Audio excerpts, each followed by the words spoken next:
Hello, good evening, and welcome to Real Impact with me, Nick APD. And this evening I've got a special guest. He's looking very Johnny-esque. I like it. He's very handsome, isn't he? We are here tonight to discuss an epic film of his choosing. I think you all know him. Anyway, it is Adam, the real toy dude. So before we go into the comments, I'm going to say, Adam, how are you, man? How's your week been? How you doing, Nick? Thanks for having me on. No props. Yeah, this week, what is it? We're a Thursday at the moment, ain't we? I'm just trying to think what day of the week we're at. It's been all right. It's been all right. I don't need to go into the minutiae of my week, but working, running, the usual stuff I tend to do. Keeping fit. That's good, man. That's good. So, my week has been a normal week. Working. I've got a cat bite, so my thumb's swollen, like something from the Elephant Man. The doctor has told me it's not good, man. The doctor's like, "Oh, you've got to take these really strong antibiotics. You can't drink." And I'm like, "Okay, doctor, I'm not going to drink." And I'm drinking but water, mate. So and so yeah, I've got the Elephant Man hand, I've got the Black Sabbath cap, and I'm ready. Two dudes discussing what some believe is one of the ultimate chick flicks. So I don't actually think there's a real bona fide chick flick. I think this film's very layered. Very layered. But before we go into all the details and all that about Dirty Dancing, I think it's only right we say hello to those in attendance. So I will read their names out. Adam, if you want to be a hype man, I mean, I know that you've worked with like celebs before and like treated them right. So let's treat these guys like they're celebrities in your care, shall we? Yeah, some of them are, I guess. Put you on the spot. Right. First and foremost, Uncle Keith, my Uncle Keith. Keith Knight, he says, "Good evening, Nick and Adam." Good evening, Uncle Keith. What's up, Keith? That's a good start, Adam. What's up, Uncle Keith? Play it cool, Keith. Got to play it cool, man. We've also been joined by Jojo. She says, "Hello." Hey, Jojo. Lots of those. We're spectacular. We've got Zoe T in. She says, "Hello. Thank you for joining us this evening, Zoe." I believe I've seen your dad is in the chat somewhere, but we'll get to that. But thank you for joining Younger us. Was it Des and his gang, as I like to call them? Des and his gang, eh? Yeah. I never bothered saying Zoe or all the rest. I just call it Des and his gang. So that's efficient. But no, thank you for being here, Zoe. We have also been joined by somehow he has returned. Pod Racing Palpatine. He says, "Hello there."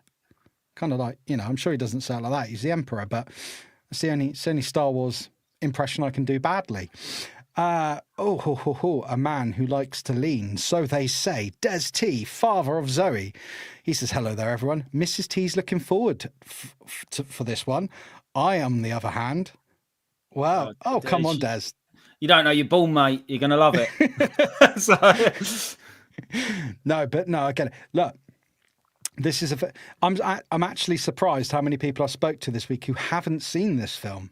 That just blows my mind, Nicholas. Blows my mind. Well, we will get into that. But thank you for joining us, Des, and Mrs. T. Thank you so much for being here. Adam's even put his Johnny shirt on tonight. He's playing the part. Black shirt on, black short sleeve shirt. Got to be done, ain't it? Talking about Dirty Dancing. I've told him he can't go running and jumping off of things, but I was hoping, Nick, you were going to wear like a nice pink frilly dress to kind of be babyish. That would be kind of cool, like Johnny and Baby.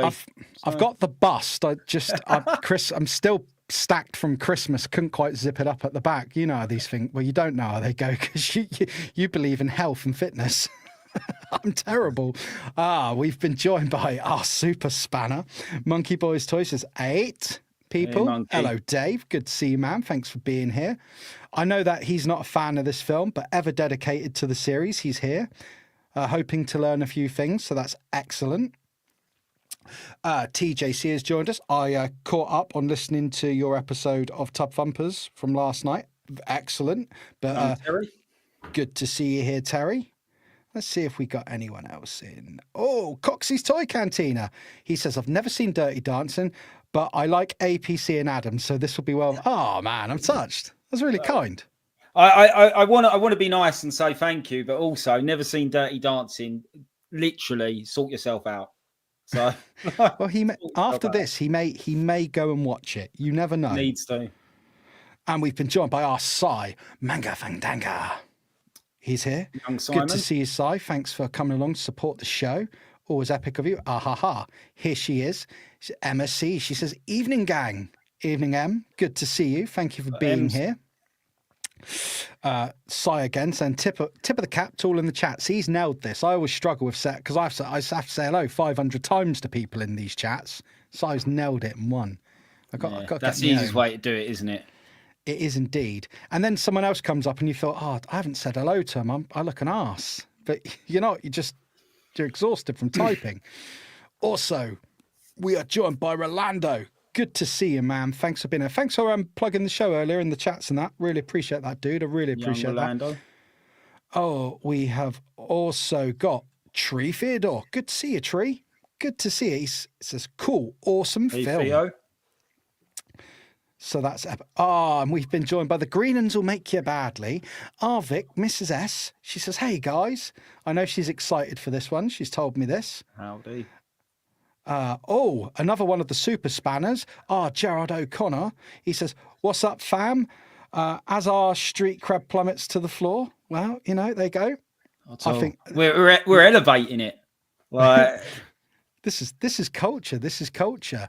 So yeah, we've got through those in attendance. As anyone else joins, I will say hello. If I've missed anyone, please do feel free to just call me an abusive name, and I will absolutely bring you up.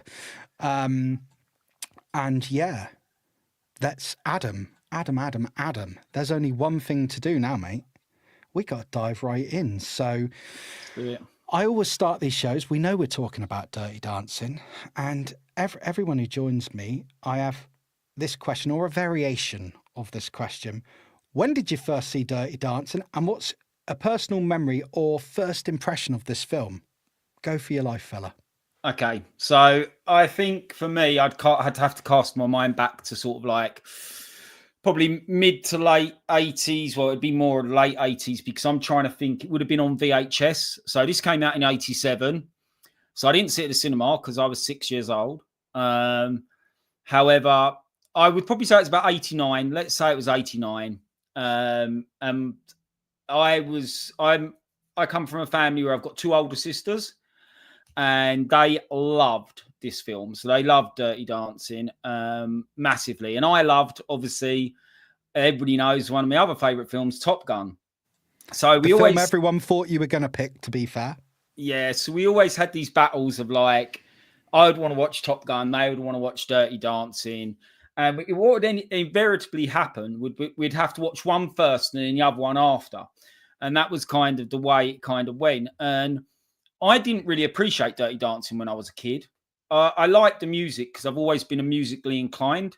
So I liked the music, but I didn't really appreciate the film.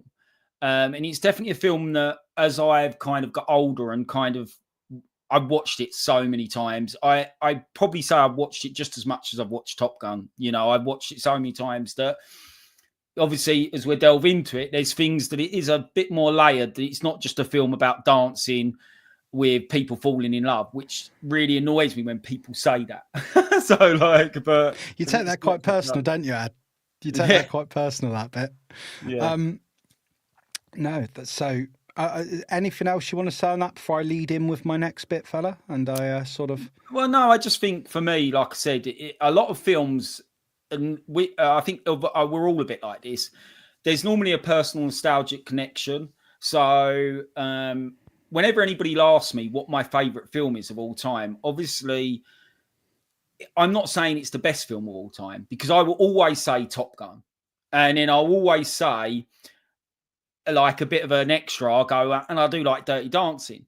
But I'm not saying they're the best films of all time, but they have a massive, I do think they're good films and they've got their own merits, but there's just a connection there for me. So it's like I said, both my sisters were massive Dirty Dancing fans. So, and yeah, so that's kind of really it. And that's the connection from an early sort of like late 1980s. It would have been about, because my mum, I will add this, my mum worked in a video shop at the time. Nice. So she had access to early videos as well. So I don't know if it would have we'd have got it through that. I can't really remember. I remember my mum bringing home some videos that just come out.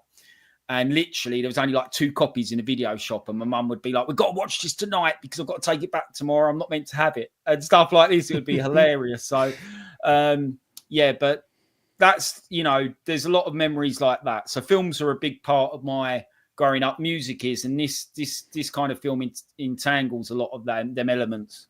Wicked. So I can draw a few parallels to that. First of all, before I do so, I just say hello to Ricardo and thank you for joining us this evening. So I grew up in I've got 4 sisters. I'm the only boy. Between the being used as a makeup dummy, hairdressing prop, and being dressed up, I have seen every chick flick there is hundreds of times. Also, my mum was crazy into this film. Me and Dad didn't get a say. I mean, Dad was out working all the time. So, you know, and but I like this film. I mean, I watched it last night. I certainly don't have the knowledge you have into the background. I've done my research and that, and I've got some things we're going to go through. But I was quite amazed last night watching it with Carla, Mrs. APD. You know, even when you get to the Kellerman song at the end and you're singing it word for word, like you just know this film. And the other parallel I can draw there is we had a family friend. I mean, rest in peace, Marie. She's no longer with us, sadly. But she used to work for Ritz, then Blockbuster Video. Okay. And so we always used to get that sort of perk of thing. So you saying that, it's funny when you hear that, just sort of brings back cool memories. But yeah, I've seen this film many, many, many times. I love this film. And I mean that genuinely. I'm not just saying that to sort of puff you up. You know, we had this discussion. Do you remember how excited I was when you picked this film? I was literally like, yes, get in there, Adam. Because I asked you, I said, look, it's time to get you on to do a real impact. Go on. What are we doing then? And I'm literally waiting for you to respond, WhatsApp, whatever we were communicating on, and say, Top Gun. And you come back with Dirty Dancing, and I was like, get in there, my son. There you go. Too obvious to do Top Gun, too obvious. But that's not to say we can never do it. But I'd just sit there and quote the script for 2 hours if we'd done Top Gun. So that would be like, well, look, you're dressed as Johnny tonight. You'd have been dressed as Maverick if we were doing that. It's how it goes. Little quick hello here to Adam Long, the longerer of the longs, as people say. So good to see you, Adam. Thanks for joining us in the chat. And we've also been joined by GeForce Racing 20. So good to see you, G. Wait, what's he say? Wait, what's this? Said Blue Oyster on the top. Different film, mate. Different film. different, very different film. So yeah, bear with me one moment. I've got to cough. I do that a lot. So let's get into a few production details. Yep. I think at 15 shows into this series, and 15 shows has gone quick, it's only been about 6 months, people have sussed out that I'm absolutely terrible with pronunciation of names. I'm quite dyslexic and my reading ain't the best. So I'm going to now butcher some names, which Adam's going to correct me on, I'm sure. Probably not. Oh, please do. I want you to, because I'm terrible, mate. So this was directed by Emil Ardolino. Yeah, does that sound about good right? Enough. Yeah, that's pretty bang on. So, you know, notable works. He makes me feel like dancing and Sister Act. So top for love Sister Act. I've not seen He Makes Me Feel Like Dancing. That's from '83, but I do. Again, that is a film that was in heavy rotation in our house growing up. Sisters. I'm going to blame them for a lot of my likes this evening, Adam. You watch. The writer of this movie was Eleanor Bergstein. Yep. She loosely based the story on her own experiences of vacationing in a similar sort of environment as to what Kellerman's was in this movie. Notable works of her, It's My Turn from 1980, and also adapted... I couldn't find a lot on her. I'm sure there's other bits, but we've got a mountain to get through. But obviously she adapted Dirty Dancing very successfully into a stage musical in 2004. So, yeah, this movie was, the filming period was between September 5th to October 27th. So that's about 44 days, if memory serves. 44 days for a film of this size. 1986, as you've already said, released in 1987 in the States on August 21st. Didn't find the UK release date. Doesn't really matter. And the production company was Great American Films Limited Partnership. So, and last production facts. I like the reel through. It gives people a bit of background. Budget $4.5 million. Yep. Tiny. Tiny. Box No office one gross. touched it as well. No one wanted it. That's why. No one wanted it. So, yeah, you're absolutely bang on the money there. So, very small budget given to it. So, they did exceptionally well. Box office gross. The figure I found, and I took this straight off of Wikipedia because I get a lot of facts from there. 214 million worldwide. Yeah, and I think majority of it, I think $155 million of that was US. So that was 75% of it pretty much. But yeah, it's Vestron straight to VHS were the distributors as well, because they were the only ones who would actually touch it at the time. So it got offered around everywhere, but they'd had Footloose, they'd had Fame, they'd had a few dancing films.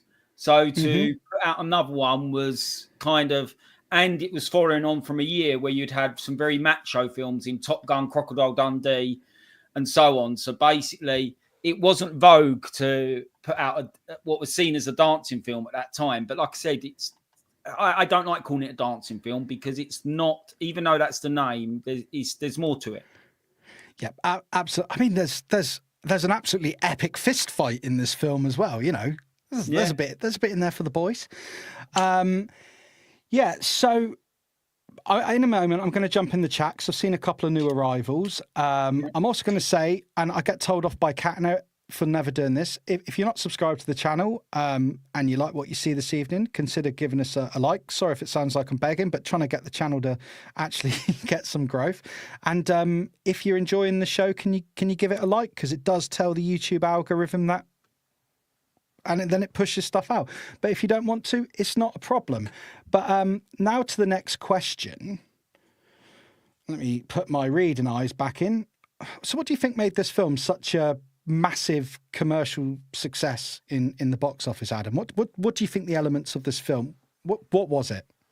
It's a tricky one to say, really, because it went against the completely tide of everything at the time. And like I said, it was quite low budget. But I think for me, there's two real main things. It's one, there is a lot more layers to the story than people realise. Secondly, it was acted superbly. Like, we're talking about Swayze here. Like, he doesn't mess about. The guy was a legend. So I got a madman crush on Swayze, so don't worry. You know, me and you too. What a legend! What an absolute legend! And then obviously you've got even people like was it Jerry Orbach or something? He was Baby's dad. He was like a very successful leading man in theatre. Like, he'd done a lot of theatre shows. Dr. Houseman in the film, yeah. So he was top notch. There was obviously Cynthia. What was her surname? Cynthia Rhodes. So she had come from Flashdance. So she was in Flashdance. She played Penny. And like, I actually found out as well, I didn't realise this until probably about 3 months ago. She actually got married to Richard Marx, you know, the singer. Oh, yeah. She's not married to him anymore, but... Well, so, ain't that just the Hollywood way? Yeah, but like, you know, I found that quite funny actually. Like, but yeah, so no, but yeah, the acting and then the music is like key. The music, we've got to get into that deep. Yeah. Well, all 80s films were accompanied by a huge blockbuster soundtrack, a lot of them. And this one does not disappoint. Like, every song is an absolute killer. Like, you know, you haven't got a bad song in there. Like, you really haven't. And that drives a lot of the film with Swayze and Jennifer Grey's kind of, what was it? Intense relationship. I'm not talking about boyfriend and girlfriend, but their intense relationship, and it's acted out very much on screen. Like, there's stuff where they left a lot of B-roll in and stuff like that, which was them just getting frustrated with each other. So a lot of that sort of stuff, though, a long-arsed way, if I can say that, of answering a question. It's But your show, man. yeah, there's You go there. so many great elements. But for me, the acting, the music are probably the two key elements of it. Yeah, I would agree with a lot of those points. And look, we are going to go over the cast. We are going to go over. I've got a whole section for the music because this film is built off the soundtrack. I want to say hello to a couple of new arrivals this evening. Yeah. We have, and I'm guessing this is one of your friends, Kay Yeah, Wallace. this is one Sorry, of my good Adam. friends. Yeah, she's Taken me wicked. ages to get online. She lives up in the north of England, so she's got Up the got a north, weird up accent. north. And that goes for everybody who lives in the north compared to me. But What yeah, are southern fairies? Pardon? What Yeah, are southern fairies? she'll hate me for saying that, but yeah, she's lovely, Kay. Good friend of mine. So thanks for dropping by. Yeah, thanks for joining us, Kay, and I hope you enjoyed the show this evening.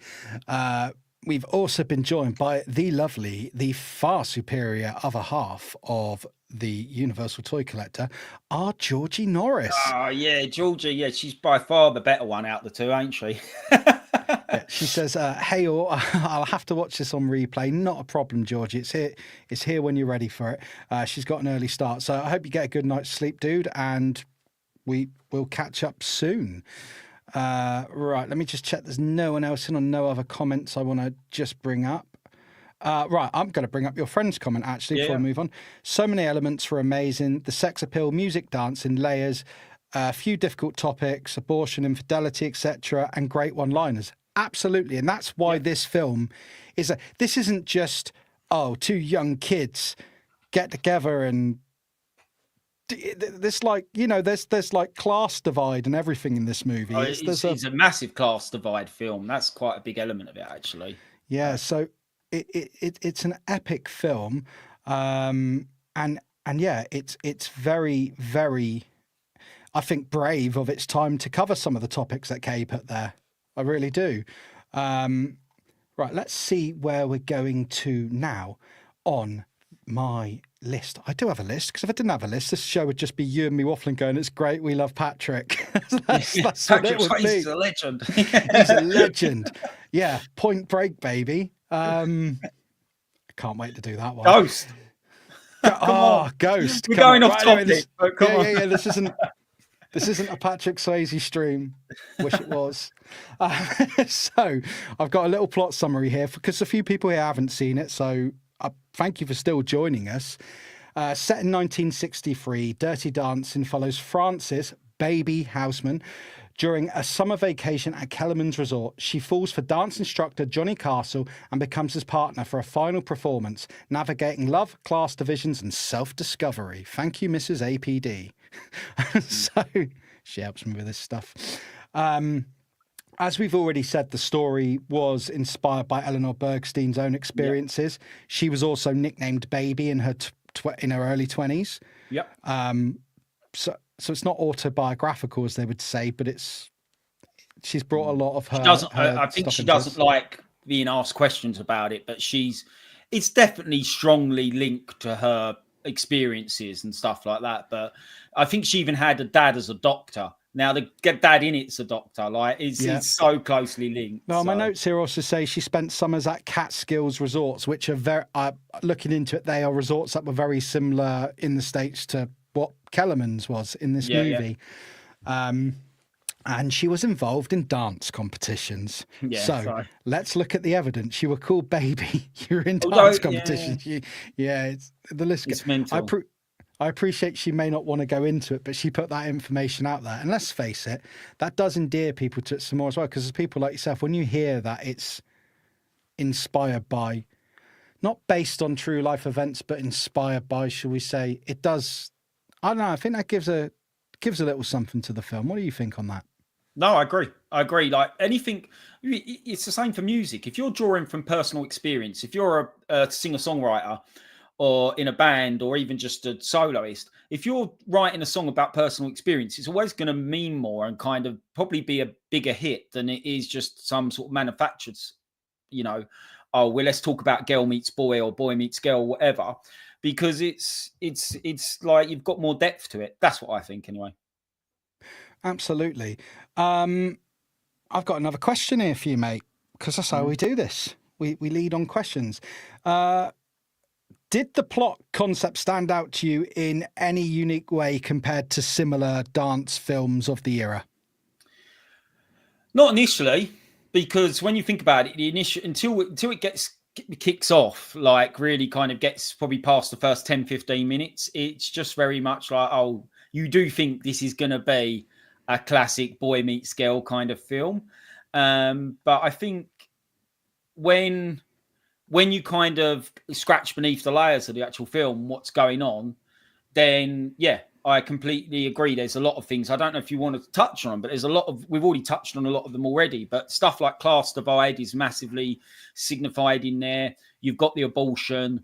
You've got obviously almost like the Romeo and Juliet story because of the class divide, because she's from a posh family. Do you know what, and he's down and out. That is a great parallel to draw there. And I've never thought on that before, but yeah, Montague, Capulet, all right, they're not warring factions, but yeah, the class divide is what makes the sort of war between, because very much, and we can go into some of this, but we're going to go into the cast next. But I mean, we know the main people, and we've said that. So before we go in, I'm quite happy to explore that, because Johnny, through this film, Patrick Swayze's character, I mean, even when he goes to sort of say to Dr. Houseman Baby's dad at the, before he leaves the resort, the dad comes out, automatically assumes it's him who got Penny pregnant. It's him who left her behind. A lot of judgment, isn't there? Yeah, a lot of judgment. When in truth, Robbie the waiter,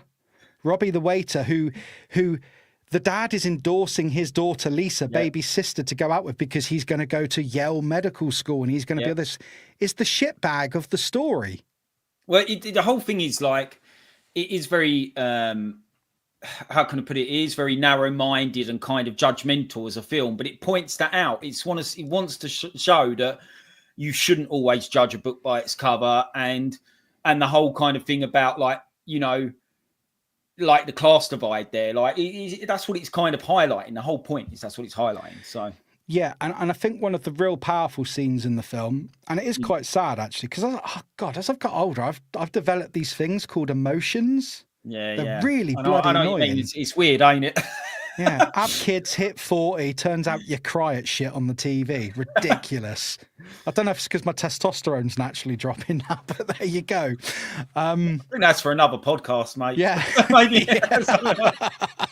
But I think one of the real powerful scenes in it is when she goes to sort of say to her dad, baby goes to her dad, say, I'm sorry that I'm not who you thought I was. I've let you down, but you've let me down. Yeah. It's a killer, ain't it? It's a killer. Yeah, and because as a dad, I sort of sit there and think I could think of nothing worse of my boy coming up to me at some point going, "You've let me down." Well, that scene and the other scene, which I do want to talk about, is a really powerful scene. Is between Johnny and Baby at the end, where he's saying about no one has ever stood up for him because he's from like the streets or whatever and stuff. And she had gone out of her way to stop him. The acting in that, it's like a 3-minute scene, is absolutely amazing. Like honestly, fantastic, it's so intense. Dialogue, great delivery. Yeah. I always, sign of a good actor is when you watch their eyes and their facial expressions and you see how it gels, and that's the chemistry on screen. And it's absolutely excellent what they've done. Right, we can go into some more of that. Yeah, cool. I just want to jump into the big hitters of the cast of this movie. Yeah. Obviously, we've already said Patrick Swayze, Johnny Castle, sadly died in 2009 of pancreatic cancer. So rest in peace, Patrick. Big hitters for Swayze: Ghost, Point Break, Roadhouse, Red Dawn, Youngbloods, Donnie Darko, which I love. I think Donnie Darko is a great film of his later career. The Outsiders, yeah. Oh, dude, I've listed 6-7 films. When I had the Swayze list originally, mate, I have to chop it. Chop it down. He pumped out a load of great films for he really did. Short career, didn't he? Because of obviously what happened. But yeah. And when you think that film there, Red Dawn, he'd already starred with Jennifer Grey, who plays Baby. Yeah. Well, she was also in Red Dawn. So they jumped down to Jennifer Grey or Baby Houseman. Ferris Bueller's Day Off, Red Dawn, The Cotton Club, Wind Yeah. in 92. Interesting thing, I'm just going to put this in there. I got notes on it. I knew this already, but I did a bit of research on it. And this is not me criticizing what people want to do with their own bodies and stuff. But what's quite interesting is I found out, because if you look at Jennifer Grey now to Jennifer Grey in 87, yes, obviously she's older, but facially she doesn't look the same. And that's because she had a couple of nose jobs, basically. And that really damaged her career. She had all from what I understand and what I've been reading, and she's spoke at this at quite big length. She's spoken very openly. She said she went in to have surgery. She went in as like a known celebrity and came out as a nobody, because film studios, they all wanted to hire Baby. They wanted Baby, and she's showing up for these castings and you're unrecognizable. Mm-hmm. So yeah, it's mad. I think Jennifer Grey was extremely pretty lady. It's a shame she felt she had to, each to their own. We all make our own choices. But it's quite sad how that Hollywood thing, in her head, she wanted to change something to be more appealing in Hollywood, and it actually had quite the opposite effect. Yeah, that does sometimes happen, unfortunately. But So, no, there's nothing wrong with her at all. But I can see why she might have thought there was, because obviously she didn't have the perfect nose, did she, and stuff like that. No, and obviously at that time, like Hollywood was very much like you have to be perfect. So. Yeah, and all of that was just to say that you notice that I hardly read out any films for Jennifer Grey. She's had an acting career, but most of them people wouldn't know. So that's why I inserted that story, to explain why this massive star sort of fell out of the consciousness of Hollywood, sadly. Supporting cast: Kelly Bishop, Marjorie Houseman, Baby's mother, Jerry Obrick, Dr. Jake Houseman. I can go into some of the... let's jump back up. Let's be fair to Kelly. The Fawns, Queen Logic, Gilmore Girls TV series, Bunheads TV series, The Good Wife TV series. Jumping back to Jerry Obrick, Law and Order from 92 to 2004 TV series, very well known for that. Beauty and the Beast, 1991. Voice of Lumiere, I did not know that, but there we go. And like I said before, Dirty Dancing, he had an extensive theatre catalogue. So he was quite a leading man, I think, in a lot of theatre stuff. Like he was very, very accomplished theatre actor, I think. Absolutely. I'm going to keep moving down because I've got more listed for him. But Jane Brucker, Lisa Houseman, Baby's sister, Miami Vice, the TV series from 84, One to Live Life, 86, Stealing Home. One to Live Life was another TV series. Stealing Home in 88 was a film. Few other less popular films, but she's sort of had a career. Jake Weston as Max Kellerman, quite the career he's also had. Wait Until Dark, The Thomas Crown Affair. I'm just, Short Circuit 2. I'm just picking the ones that jump out at me. Cynthia Rhodes as Penny. Circuit. Yeah, Short Circuit's great, man. Cynthia Rhodes, Penny Johnson, as you already said, Flashdance, Staying Alive. I said Footloose, I think. I meant Flashdance. I can't remember which one I said. That's all good, man. Staying Alive, Runaway, Course of the Crystal, Xanadu. So with Xanadu, Staying Alive, and Flashdance, you can sort of see she's known for that, but for dancing, Yep. Lonnie Price as Neil Kellerman, Weasley, little nephew of Max Kellerman. He's a horrible character. He's horrible. He doesn't do anything wrong, but he's just a bit sly. He's a horrible arsehole. It's that moment where he's on the bridge with Baby and he's stroking her hair, and he's like, "Some say I'm the catch of the county." Yeah. Mush, look at you. I'm not being funny. You've got all these good-looking dancer types around. The only thing you got going for you is, as you say, because I got 2 hotels, because you got no personality. Like, mate, what are you playing at? Yeah. But no. Our last name I'm going to go into, unless there's any you want to bring up, Max Cantor as Robbie Gould. Huge part in this, small part, but huge part in this film. Not, drives the story a lot. So very, as you said at the beginning, massive cast of people, some already largely established, some went on to be established, some sadly didn't do an awful lot more that was notable, but that is the nature of Hollywood, sadly. before we jump into the next section, which is the section I know you're itching to get into, because we're going to go into music next, Dad, because Oh yes. oh yeah. What a great But soundtrack. Yeah. what I want to do is I want to jump in and take a look at the comments, because Yeah. Cool. what I say to everyone is, I say this every show, like, we see you, I see all your comments. If we don't get to any, please don't think it's because we don't want to read them. It's just we got to try and get through the show. But you're all massively appreciated.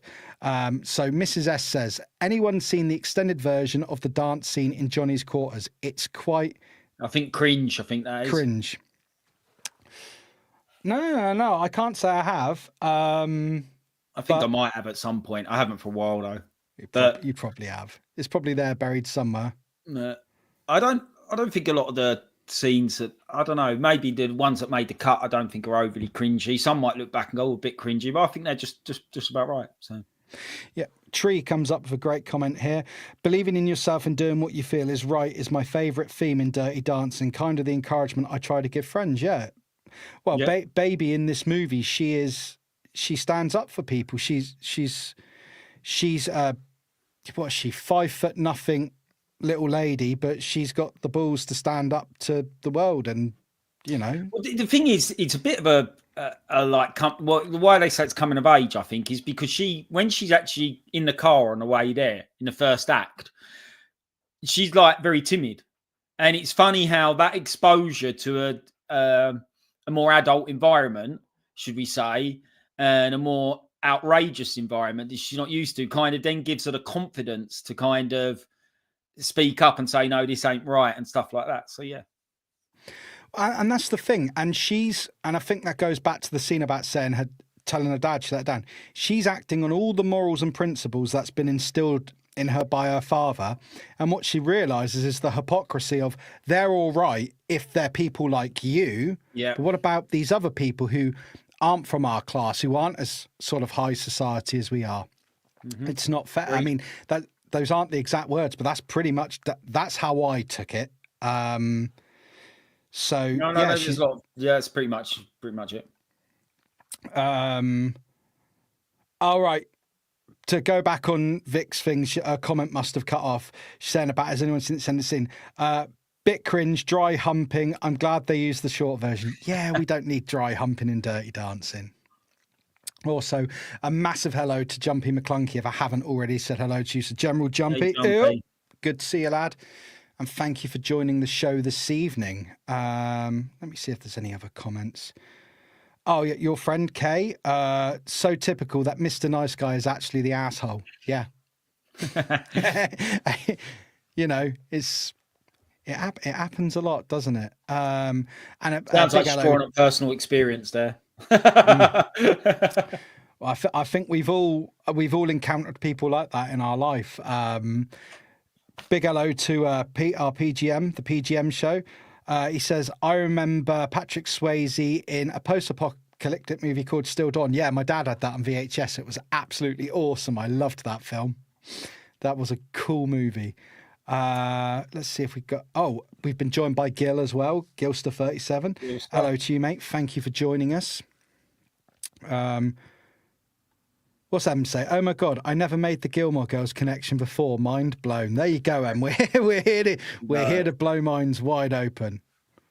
Well, try to anyway. We try our best. What's Ricardo got here? Considering the Swayze and Grey had issues filming Red Dawn, they were perfect together in Dirty Dancing. We're going to get into that a bit later, but yeah, absolutely. Just scouring through the comments. Des, Mrs. T has just found her original Dirty Dancing CD, all the words to the songs on the inlay sleeve. Yes. Well, there you go. Mrs. T. You don't need the lyric sheet for them songs. Surely just know them all off by heart. So yeah. Mrs. T, get it on in the background while listening to us too. There you go. Not to, I mean, that might ruin it for you actually. Maybe wait till after the show and don't tarnish those beautiful songs. Who else? Oh, we've also been joined by Mr. B. Good evening, Mr. B. Great to see you. Blooming loads in tonight. Excellent. Right. We got to carry on. The next section. music and score. Here we go, bud. So, Gotta be one of the best composer. around. Yeah. Composer John Morris. One of his notable works before was Blazing Saddles, believe it or not. Also worked alongside a music supervisor called Jimmy. It's spelled Ienner. I think it's Einer, to create the perfect mix of contemporary period accurate music tracks. So, one thing I like about this film is, it's got a blend of the 60s classic. What's this film? It's set 1963, isn't it? Yeah, that's correct. 1963. But it's obviously got traditional 60s songs in it, but there's some of the new 80s songs in it. And I think that is one of the best things they did here. So before we go into the tracks, I was quite amazed when I read this. I had to get this fact down. The soundtrack sold 32 million copies worldwide. It sold out so fast that RCA, the company who got it out there, RCA Records, they were blown back. They weren't ready for it. They didn't think it was gonna. They knew it was going to be a bit big, but they didn't expect that. So they had to rush production of a load more CDs and whatnot. So. Yeah, vinyls. I think my sisters, or definitely my sister Claire, I think paid the vinyl soundtrack to death. When you think with this movie, yes, you've got the 80s songs. We will go. I've got the track listing down in a minute. We can go through it. But when you think this come out 87, the 80s period. I love 80s music, but the 80s period of music so different to the 60s, so different. Yep. And this film introduced it. Older people gave them the nostalgia feel, but this introduced younger people to all this amazing 60s music. And I think it did a great job. I mean, this soundtrack, which my sisters had this one, and they had more Dirty Dancing, which was the second CD, if I recall. This was on loads in our house. And so I grew up with, I like and know my music to a degree anyway, but I grew up with loving 60s songs. So you had kids loving these 60s songs. So how was it for you up on sort of hearing that ad? Did you sort of fall in love with the music straight away, or is it something that's developed more over the years? Again, I think when I was initially probably about 8 when I saw the film, there's probably a couple of songs I really liked, and then the rest of it I thought was a bit bubblegumish because I was 8 years old and I was interested in running around with plastic guns and pretending I was a Maverick. So that was the thing. But I recognised that it was a good soundtrack even as a kid. I recognised there were some great songs on it, and stuff like that. And then as you get older and you delve a bit more into like songs that you just hear in the background and stuff like that. But the score was done so well. So I do want to take it down. We can go to individual songs in a minute. But obviously the main, time of your life song, right? There's some great moments in this film, which I think are really nice, where there's like a instrumental piano version of it. Right at the start, when I think Baby, our lead actress, goes to have a look around. She said, I'm going to look around the resort or something like that.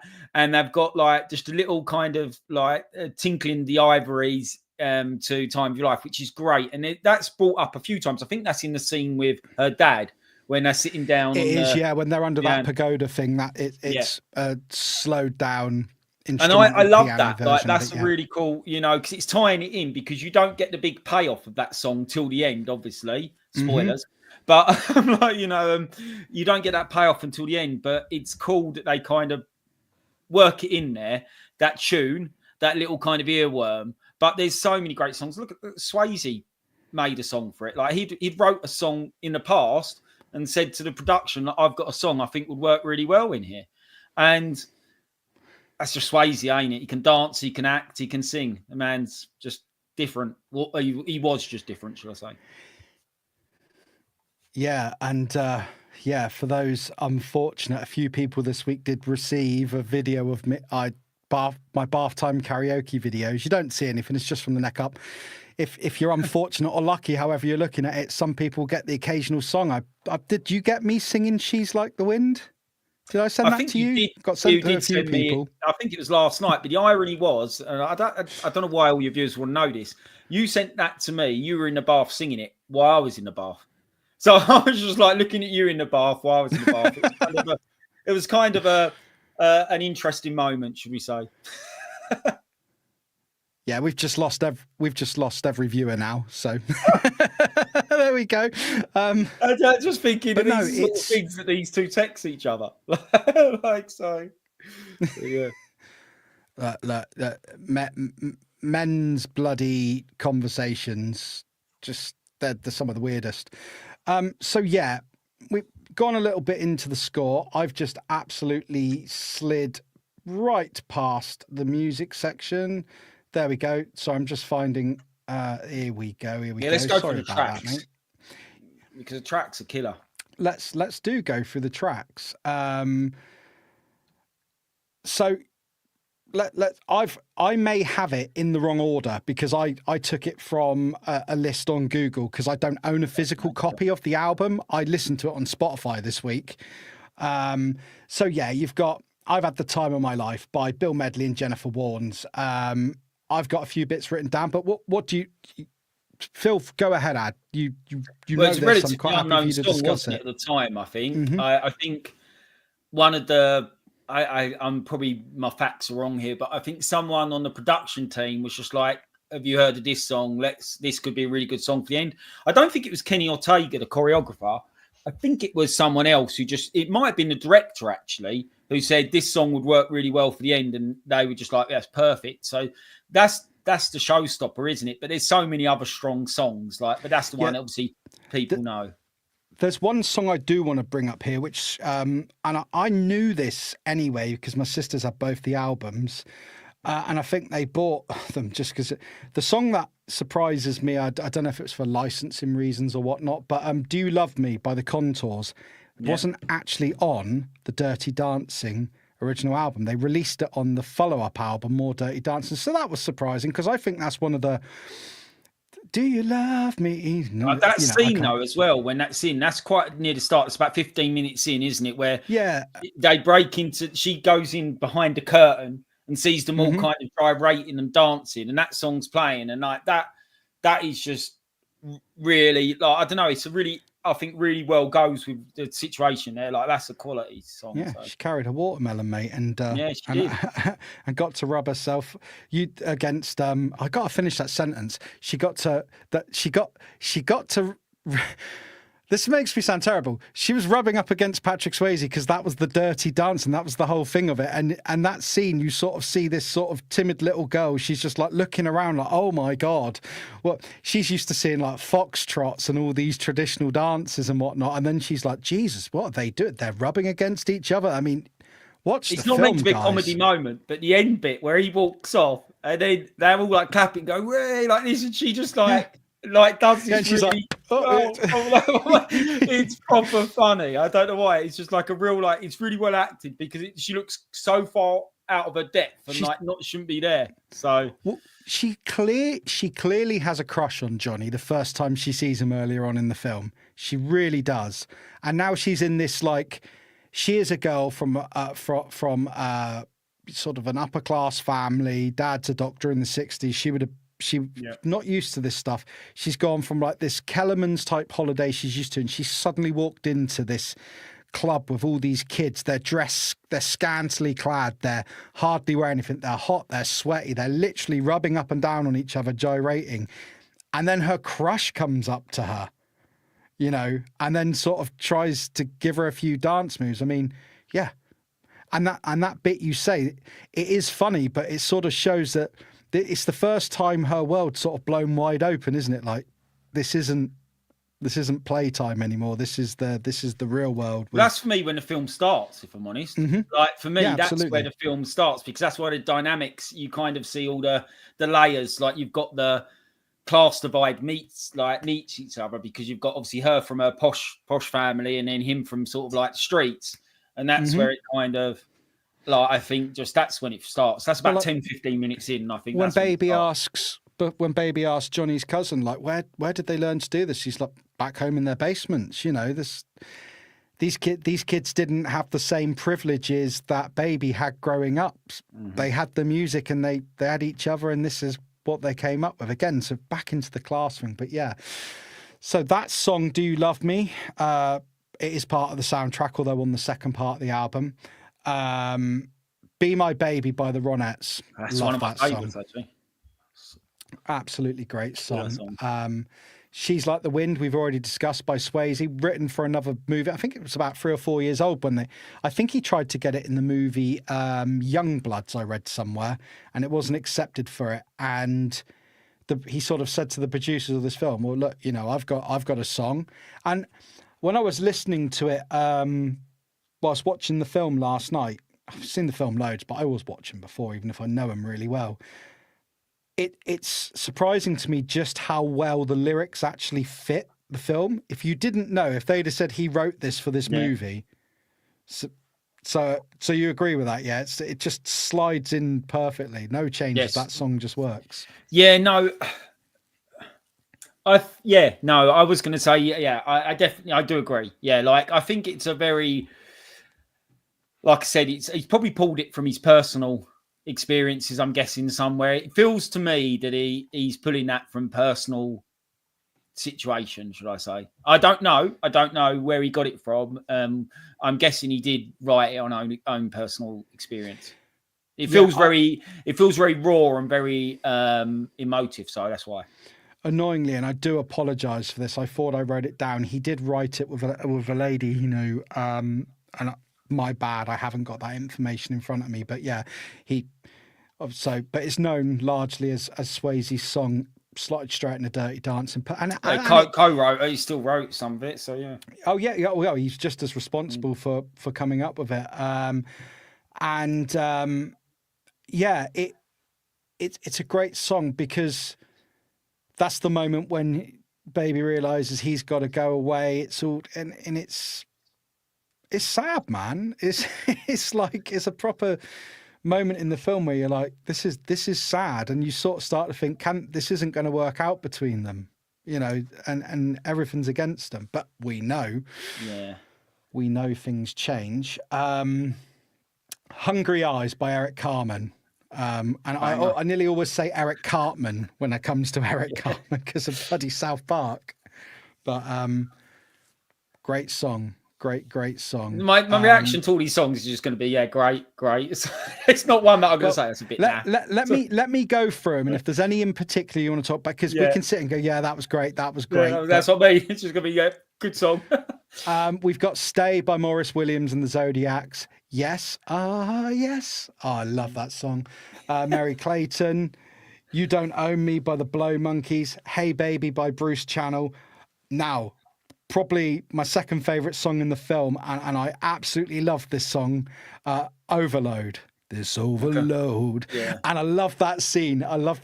When he goes to the car because they're going off to practice. This is the iconic water scene, the bouncing on the log because they're prepping for the Sheldrake, to do the performance at the Sheldrake that Penny can't make because of the operation. Ain't she? Yeah, she's and it's pissing down with rain, and it's just the fact he kicks that post and he just puts it through the back window, and I just love that bit in the car where he's all serious and he's all stern, and then she's just like, "You're wild, what? You're wild," and then he starts to, he laughs, he sort of loses that tension for a moment. Again, another bit of brilliant acting, and that song just absolutely it worked for the moment so well. "Love Is Strange" by Mickey and Sylvia. Where are you tonight? Where are you tonight? Tom Johnson. Sorry, I've got to try not to do that. What I'd love to be able to do is play snippets of these songs, but this would just be like boom, boom, boom. YouTube be like, no, you can't do that. "In the Still of the Night" by the Five Satins. So yeah, fantastic soundtrack. We already know that Mrs. T is out there. She's pulled out a copy of that. So if anyone else, look, we're in the age of Spotify. You don't even have to own the album now. It's all on YouTube. You can listen to it that way. Des is going to have to work on his dancing, ain't he? Because Mrs. T's going to expect some silky moves if she's been listening to that soundtrack. So Oh hell yeah! I'm glad. I'm glad Mrs. APD doesn't expect silky moves. It's like an elephant jumping around if I try and dance, mate. It's shocking. So the question, we sort of already covered it, but I'll ask it just to keep things as they should be on this show. How important do you think the music was to creating the mood of this film? oh, it's huge.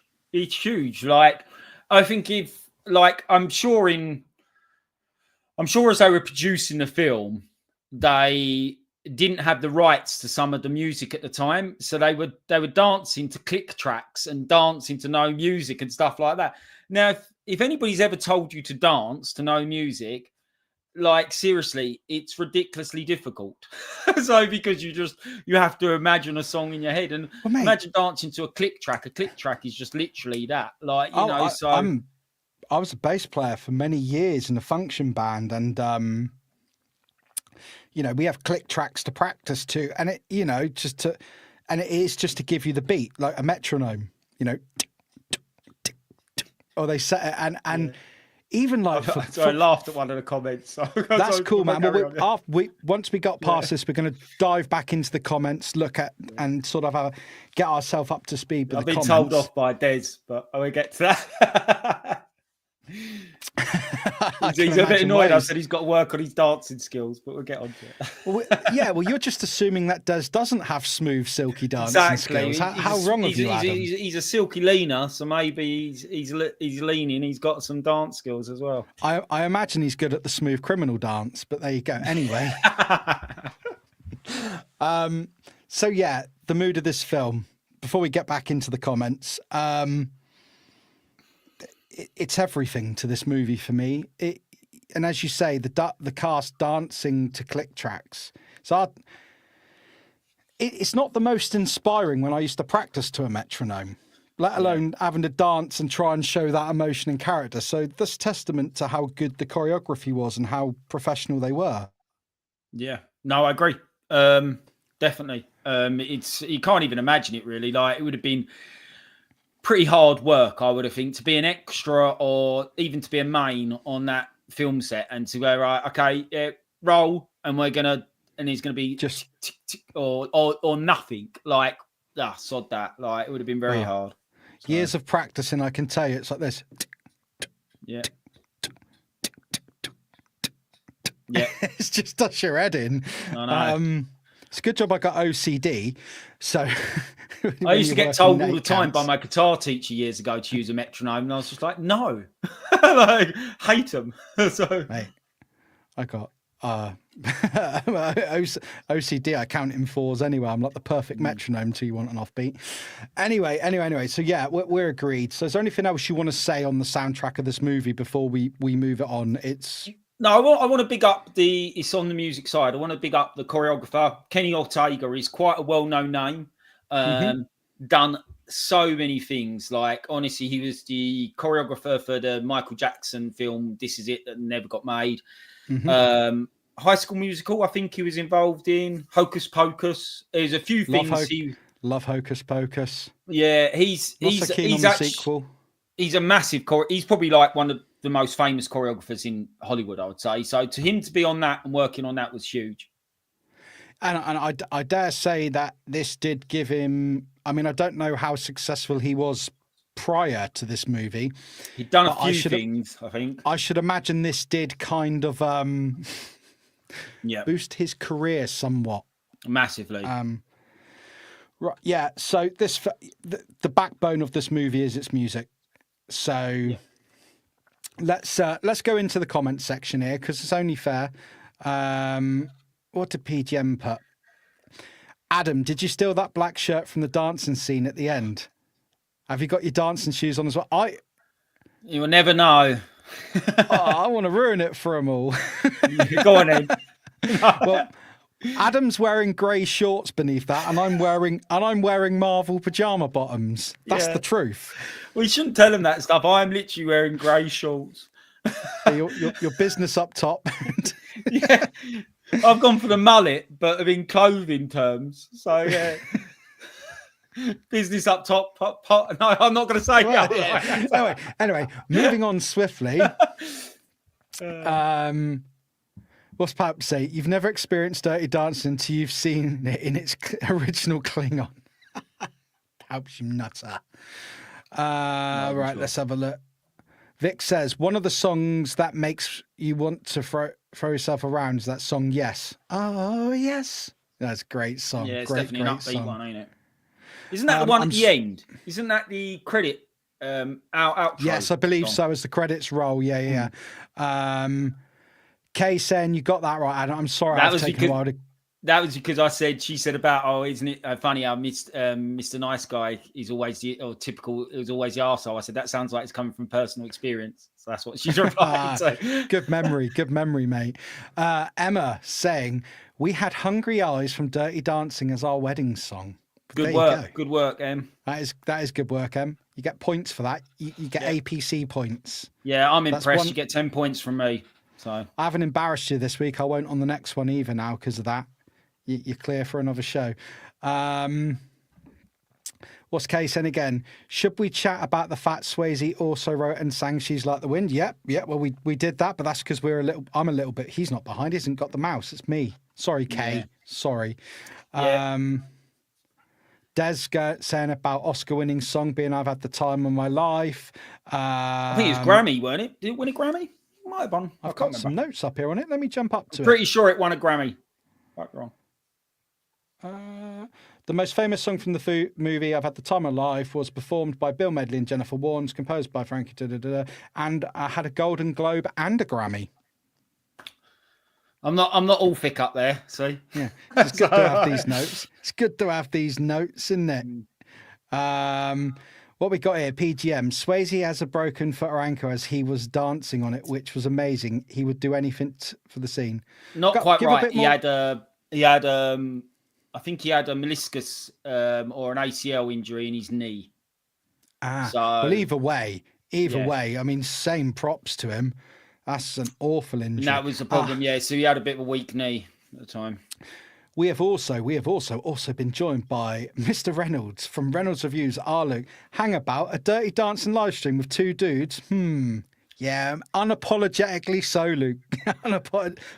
You know what? Should we tell them the other film we're going to do together? I'm going to tell them. We're doing The Bodyguard together soon. Are we doing? Yeah. Are we? Okay, you've gone in there and you've told them. Yeah, we are doing The Bodyguard. But the reason I've just told them is because you can't get out of it now. Yeah. There you go. No, we're doing The Bodyguard, definitely, because that's Whitney. Like, come on, Whitney. Like, it's got the stuff that you want.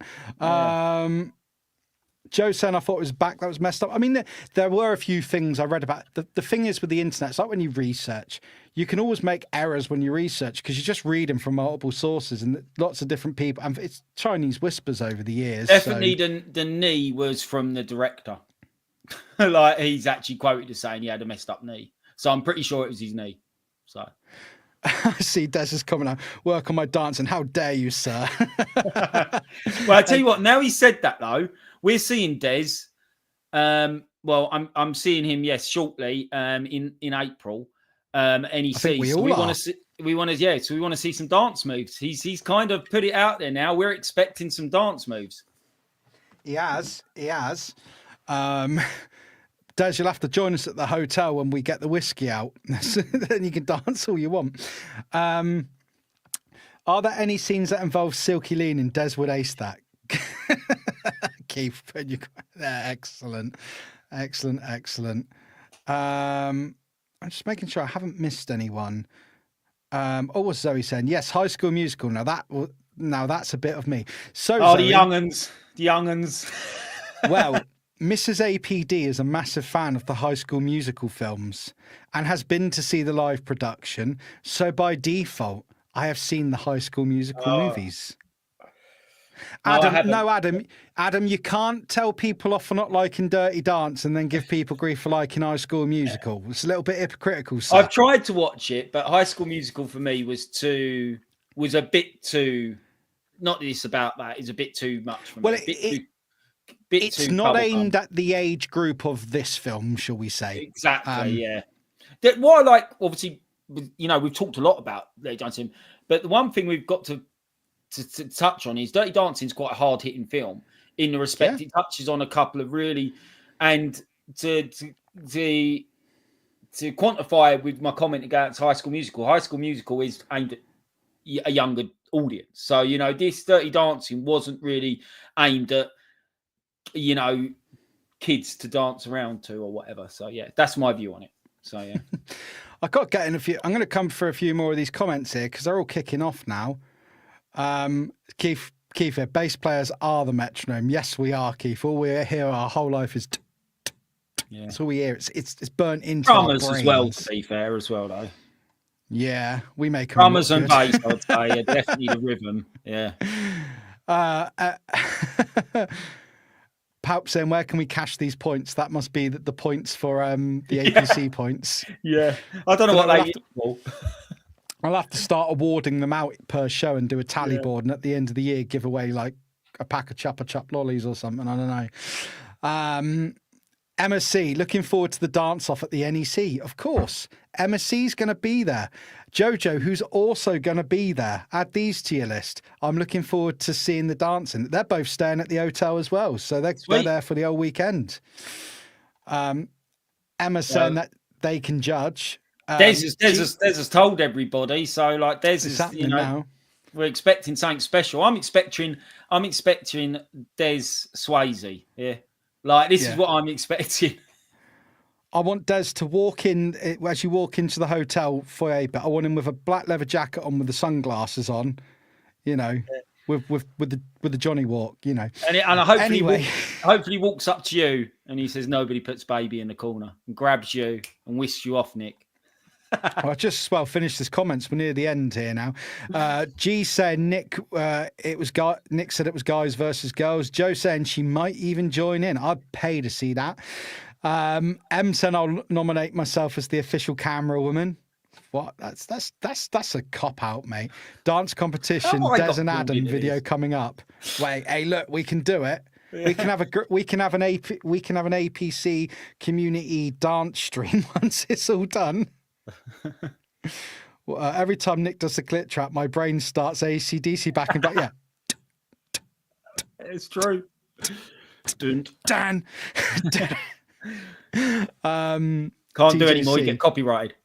No, I'm not a good enough I'm not a good enough singer for that, mate. Yeah. I thought you would be doing the talking at the trash at the dance. TJC saying he thought MSC would be doing the trash talking at NC. Oh, no, this is an unfair entry. I have dance qualifications, so I can be Dad's coach. That's a little bit unfair. But so no, in that respect, Zoe's Johnny and Des is baby. Moving on swiftly. And here we go, Des. You can expect whatever. You'll be getting some classic dad dancing. Right, anyway, let's continue. Let's let the comments build up a bit more. So we've gone through the soundtrack. Now I've written down some of what I think are the most iconic scenes. We've probably discussed some already, but here's our chance.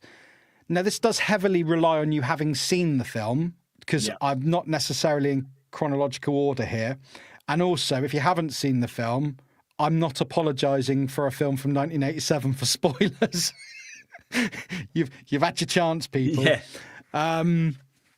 So I'll go for one, then you go for one, perhaps. For me, the watermelon scene, staff club dancing. I carried it into the club. We've sort of already discussed that baby sort of immediate coming of age. So that I thought that was a great scene. I've read that one out knowing that we've just sort of spoke about it. So give us one of your iconic scenes, Adam. Well, that scene is definitely up there. It's just it says like, to me, that's where the film starts. Like, I genuinely believe that's where the film starts. But I'm going to pick a scene which is personal to me. That's cool. Which is actually the opening scene of her and her sister being in the back of the car, getting drove to the Kellerman's, obviously the thing. So if I cast my mind back to when I was a child, we went on a lot of driving holidays where we'd drive to kind of havens or whatever it was, or, you know, wherever we were going, whether it's Cornwall, Scotland, or different parts of the country. And so there was very much always that time where me and my sister would be in the back, bored out of our heads, and we'd be playing like games like, you know, I Spy or whatever you play when you're that kind of age. So that scene, it was funny watching the film recently. Obviously, I've watched it so many times, but I did watch it recently, obviously prep for this as well. And that scene just really made me smile. It's the opening scene. And I just thought, like, I've got so many memories of that. So that's a pretty strong one for me. But there is so many great scenes. Like I said, we discussed them in length. The scene with Johnny and Baby arguing at the end or towards the end, where, you know, Johnny's saying, obviously, like, I did you it know, all for nothing. Yeah, you didn't do it for nothing. You did it for me. Yeah, no one's ever stood up for me and stuff like that. I love that because Patrick Swayze's acting there is just exceptional. And like, literally, and to be fair, so is obviously Jennifer Grey's. But yeah, there's so many great scenes, even just stupid ones, like the whole kind of like the end scene when in a main room, when they're just sitting there and you're watching obviously Jennifer Grey's face, and you kind of just, if you've not seen the film before, you're kind of just willing for something to happen. Obviously, where he walks back in, he's got his leather jacket on, and you know that line he delivers. Obviously, nobody puts baby in the corner. He hated that line. Like he thought it was complete and utter terribly cheesy, but it's so iconic, and it, obviously, I think later after the film, he even admitted that it was, you know, obviously a great line, probably one of the most famous lines he'd ever say, but he didn't like it when he was doing it. Yeah, no, absolutely, and not a specific scene and a theme through the film, sort of iconic moments. Something that's, we've spoke about the class divide in this movie, and watching it back last night. When you watch a film back and you know you're going to do an episode on it, you kind of come at it with slightly different eyes because you're looking for things that you know you're going to chat about. And although I was aware of it before, I've seen it so many times, but sort of the class divide jumped at me last night. But it's moments in it, like when Baby's done a really kind thing. She's got the $250, which in 63 was a hell of a lot of money. Oh yeah, so it's a lot of money now, but in 63, wow. For Penny to have the procedure that goes horribly wrong. And it's the way Johnny looks at her with contempt and go, I'll get the line wrong, but basically says, because it's not hard to ask your dad for money, is it, or something? Yeah, that's it. Yeah. And that theme, and that pops up a few times in the movie. Yeah. And you sort of feel for her because she's still very green. She's still very naive, you know, and what's it Penny says to her about you always want to make the world better and you want to do this, because at the start of the film, you know, she says she wants to go into the Peace Corps. She's got these ideas of going and making the world better. Even the scene at the table, even the dad mocks her a bit about to change the world or something, don't he? Says something. Yeah, wants to change the world, but can you pack up these leftovers? Baby wants to send them to wherever, Africa or something, or South Asia, weren't it? Yeah, he kind of ribs her about it, don't he? Yeah. And it's like, on one hand, you're encouraging your daughter to go out there and make a difference in the world, but on the other hand, you take the piss out of her for it and you make a joke of it, and then she is a person who wants to fix things and make things right for the right reason, not to interfere, but she doesn't like injustice. And I just sort of feel in a lot of scenes, Baby is the name Baby doesn't help. You know, they do treat her like a child, but then when you think she steps up, she's one of the people who steps up the most in the movie. She stands up for Johnny. She takes on that dance at the Sheldrake. When Johnny's accused of stealing the wallets that the Schumachers, the old couple, have actually done. And it's because Johnny wouldn't go off and sleep with the woman of the cards player and that. It's a revenge thing. And you think, the bravery of her to turn around to her dad at the table, or to turn around to Max Kellerman and say, I know Johnny was in his room all night, and the reason I know is because I was with him.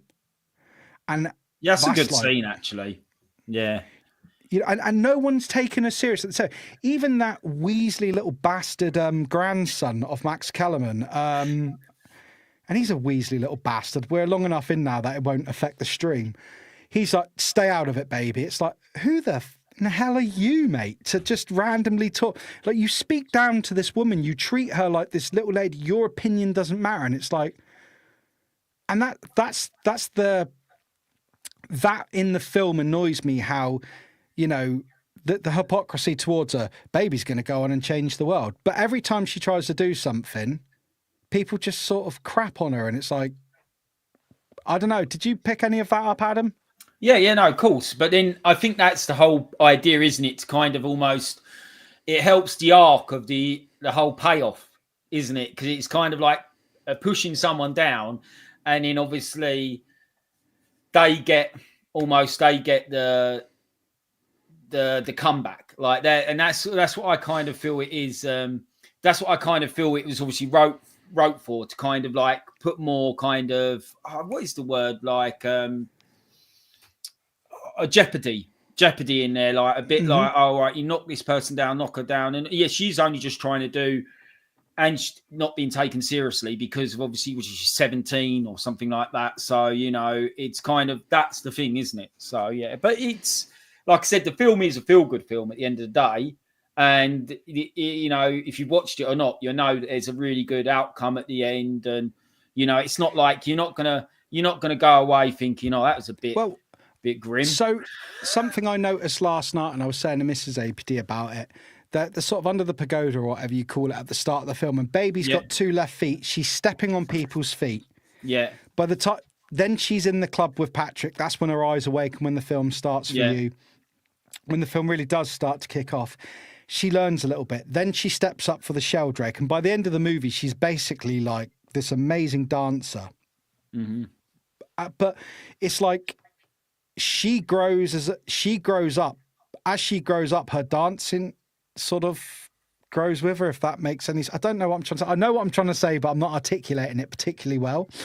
But yeah, well, no, but like I said, it's her arc is like a rising like star, isn't it? I guess that's the whole thing, because she's like down here, not really taken seriously, not really listened to, and then obviously as the film kind of goes along, she obviously her narrative and her arc obviously increases. Like, and that's, and back to Patrick in the movie. I always love the scene, not just because it's a fight, but the scene where Robbie walks around the corner at the staff chalets and like, looks like I picked the wrong sister, and he just flies over that barrier and he kicks the shit out of him. Like, there's no kind of, he's like, hit me, and then he's like, you know, and he batters him, and it's like, yeah, and it's not, yes, it's because you've disrespected his partner, but you've also disrespected Penny. You're another Weasley little bastard. And you actually, and he gave you the thing you deserve most in the film. He also turns around and says, "Oh, I went for a bit of rough or something as well." So he also has a go at her sister. In the process, he like catches them all. Like, it's really funny. Like, Robbie goes, "Yeah, I went for a bit of rough as well." Obviously, suggesting Baby has by picking Johnny, but also suggesting he did for picking, obviously, her sister. Well, like, it's hilarious. A scene I picked up on last night, which I've obviously seen it before, but it stood out with the sort of more analytical eyes on it, is the bit where Baby's sort of walking around the complex and she sees Max Kellerman talking to the staff at the hotel before dinner, going, woo them, take Matt for dinner, take them for what, even the dogs. And you're like, so that puts even questions in. Yeah, that's literally what he says, even the dogs. So the script is written very accurate to its era, but then it sets questions in Baby's mind as well, because like when she's in bed with Johnny, she's like, how many women have you had? And then he explains that it's women are throwing themselves at him. Yeah, because he's being treated as this they can buy him, but he's doing everything he can because he's not doing it. He's also trying to keep his job. Remember, he's trying to keep his job. Yeah, he's poor. He's not a very wealthy person. Well, look what happens in the movie the first time he turns down a woman that wants his attention. She sets him up as being a bloody pickpocket. Yeah.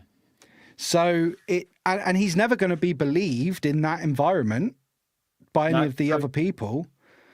So Yeah, are there any other scenes you want to discuss before we move down? Because we're getting right to the end of this now, Ab. We've smashed through this one, and we could probably talk for 2 more hours, but it's Yeah, about an hour like I and a half said, show. the whole film for me is like I said, it's a film which I would literally encourage anybody to watch. And I am quite shocked when I find out people haven't watched it, because to me it is like, it's like Top Gun, it's like Big, it's like Back to the Future, it's like E.T.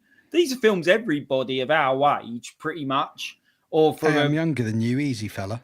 yeah, well, or even I'm talking 35 to 55. You would Yeah, think is pretty much I know. watched.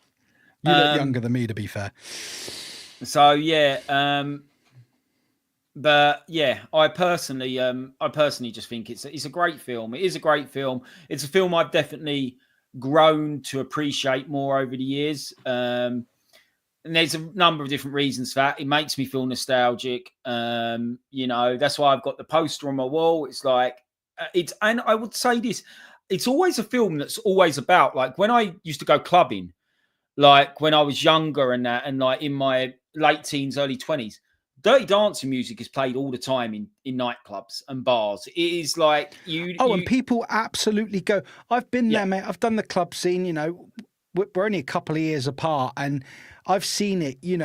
There's certain songs that come on. Bon Jovi, Living on a Prayer, always sets people off. Summer of '69 sets people off.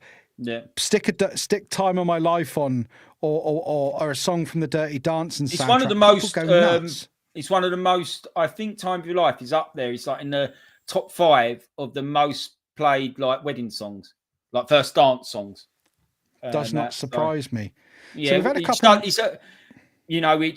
People might say it's a bit cliched, but it makes sense, and I can see why it is. You know what I mean? So, like, absolutely. There's nothing wrong with a bit of cheese in life. No, we need a bit of cheese. The world's a horrible, dark, shit place, and if we can have a little bit of, like, light, take some light, a bit of cheesiness somewhere, it's needed. I'm going to jump into the few of the comments that come up. Yeah, so it says it's the character development in many aspects. That's what we were searching for, Zoe, actually. That yeah. I think that comment.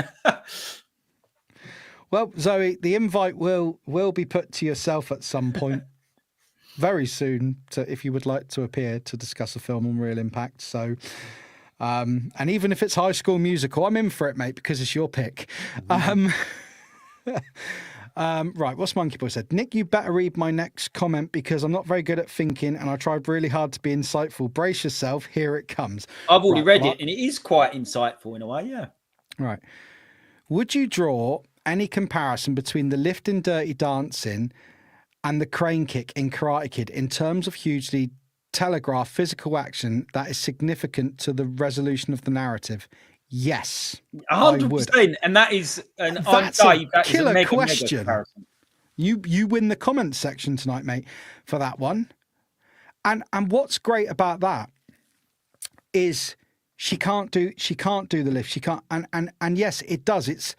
It's a physical, like that lift. When she does that lift at the end, it's not just her completing the dance and becoming a dancer. It symbolizes a lot more. Just like you're absolutely right. I've just finished watching Cobra Kai, and they show cutbacks to the crane kick and that. And you say you're not very good at thinking, but you know what? You did a better question than I've ever come up for. Comment. On another note, Nick, I don't know if you might not have it ready, but we're pretty good at that lift, aren't we? Well, I reckon you weigh about 12 and a half stone, and I'm 17 and a half stone, so I best be the one lifting. You know what I'm referring to? Let's be lifting you up. What Si did earlier. Right. Okay. So you've reminded me. I actually did make some slides for this, but I don't always use slides because it depends on the conversation if they come in. So let's do this. This is Dirty Dancing. I made this slide. You just as well see them. Right, there we go. I've done my part. So this slide will now become appropriate. And I'm going to get to what you said, Adam. I've just got to get this comment down off the screen quickly. Right. So here is the steps of, and I'm sorry I blasted through those, but there's baby practicing the water, and she looks great there, but she keeps dancing. And I couldn't zoom that in because I didn't actually realise until I tried to make that a whole slide that's actually a lot more graphic than you realise. Yeah, it was cold water, I think. Yeah, well, and a white top. Yeah. So I was trying to and I was like, oh, bloody hell, I'm going to have to, I actually picked a lower resolution. I don't want YouTube to zap me down. So I'm going to take that down. Let me have a look. Media assets, take that off. But anyway, obviously I showed a few bits and pieces. There's Baby with the watermelon. There's Kellerman's. Can we quickly go back to that, the picture of the lodge, because we haven't touched on the fact you can actually go and stay there. It's in Virginia, isn't it? And you can go and actually stay at that exact place that they filmed You can indeed. And I want to do that. So just saying, so it looks amazing. Absolutely, you can. Let's bring that down, and then we've already had that one, and there's and I have to say, Lisa in this movie, the lady there next to the pirate hat man, that is one of the most howlingly funny moments in the movie. I really wanna. It's like what a good sport that actress was. That actress. Fantastic. Doesn't she carry on singing as well in the end? I cried. She gets well into it. Like I was crying, laughing last night. Me and Carla was when we was watching this, and the bit where Kellerman's we come to get, and the bit where it ends because Johnny walks in and she's still wailing it on stage. It out, yeah. Brilliant. Yeah, absolutely brilliant. But anyway, it's not a funny film, but there's the odd little moments like that which for some reason or other do make me laugh in it. It's not a funny film at all. It's not wrong. Even if you jump back to the watermelons there, if you actually watch when Johnny's cousin goes through the door, I don't know if that was well rehearsed or if he actually nearly dropped the prop melons, because when you actually watch, he nearly, and he manages to keep them. There's little subtle things, but this is quite a close-knit community. And if you're new here, you're welcome. All newcomers are welcome. But in a group chat that me and Adam are in, this was Cy, wasn't it? It has to be. It's always Cy, Manga, Fandanga. Cy got to work today altering some images from Dirty Dancing, and this was the first one. What kind of facial expression is that by me? I think that's taken from a stream somewhere. You're a handsome dude, mate, but that picture don't do you justice. I don't know what I look like. I'm kind of like that is brilliant. This is the one that absolutely killed me. It's so funny. I've hardly got a beard in that photo. Jeez, makes me. You look good in the pink dress. Yeah, I do. Well, that really made me, yeah. You like you're a little kind of peeping Tom. Let's bring that back up. So all credit has to go to Cy Manga Fandanga for that piss take, but I was crying laughing. I was laughing my head off at them. Like I always do laugh at a lot of them. Cy does, but they really made me laugh because we were just talking. I just said something about I'm on Nick's stream tonight, and that was it. We didn't even put photos. It was just like dink, dink, dink. Right. There's one more section, and I'm going to blast through this really quick because I don't really want to talk on it because it's all shite, and then we'll get to the comments and we'll wrap up. Right. I always do potential sequels or remakes or continuations. We don't need a sequel to this film. We never need a sequel to this film, but unfortunately, there was a prequel called where is it? Dirty Dancing Havana Nights. Yep. I couldn't even get 20 minutes into it. No. It came out in 2004. If it's your bag, it's your bag. It's not for me. There was also a Dirty Dancing TV series that lasted for one season in 1988, which I never knew about. So that's out there if people look into it. I'm not shocked. No. I've seen some screenshots, and they're basically trying to stretch an hour and 40-minute film into. Some things work in that format. This obviously didn't. And in 2017, I watched the whole thing. There is a Dirty Dancing TV movie remake, and I remember watching it. I think it was on Channel 5. I hated it. It was unnecessary, and the thing I really despised at the end of it was they showed Johnny and Baby meeting up in New York something like 10 years later. They didn't stay together. She's gone off, done whatever, got a daughter now. Johnny's now a stage production manager or whatever at one of these theatres. And the reason I hated that was because maybe they did break up, but I leave this film Dirty Dancing going, yeah, they got together. And I just want to hope for No, I the happy don't. ever after. See, I've got a different view of that. I feel it's a moment, call it a holiday romance or something. Maybe it is. I feel like they didn't, but for that moment in time, it captures their relationship and what happened between them, and then that's enough for me. But I'm pretty sure Jennifer Grey has signed up to do a sequel that's taken a bit of time to get off the ground. Indeed. And you've already, so I just as well answer it. And the reason I'm blasting through is because we are running out of time. I mean, we can go on for longer, but it is getting late here in the UK. How do you feel about how this story was or wasn't continued in other media? I'll just tell you my answer. I don't need it. I like, this is a one shot and done for me. I think if you'd have done it, you had to do it pretty much 2 or 3 years later at the time, and Patrick Swayze would have had to been in it. I think because what's happened since, and obviously Patrick Swayze unfortunately is no longer around, it's going to be very difficult to do another one. The only thing I quite like about the one Jennifer Grey signed up for, apparently it's not going to focus on, obviously it's got Jennifer Grey in it, but in the respect it's different characters, but a similar sort of story. I think it's not going to, so I think that's the only way you can do it when a main character unfortunately is not there. So. For me, I get what you're saying about the snapshot in time to jump back on there a little bit, but for me, I like to live in, yay! I don't want to know, because ultimately in that TV movie, they went on and they were both successful and they succeeded, but I liked the idea of those two somehow making it work. But even though we know that's highly unlikely, but there's the little delusion I want to live in.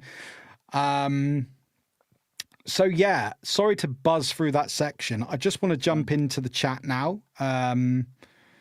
We have Monkey Boy's exceptional question. Zoe T saying, drop me a message, Nick Lowell. Absolutely, Zoe, you'll be getting a message. Des T, Monkey Boy, did Skeletor ask you to write that? He probably did. Yay, Monkey Boy wins. Great question. We it was also more of an joined insight statement, wasn't it? Which is it was. Well, yeah, you're right. Not a question. Great. I shall say great comment.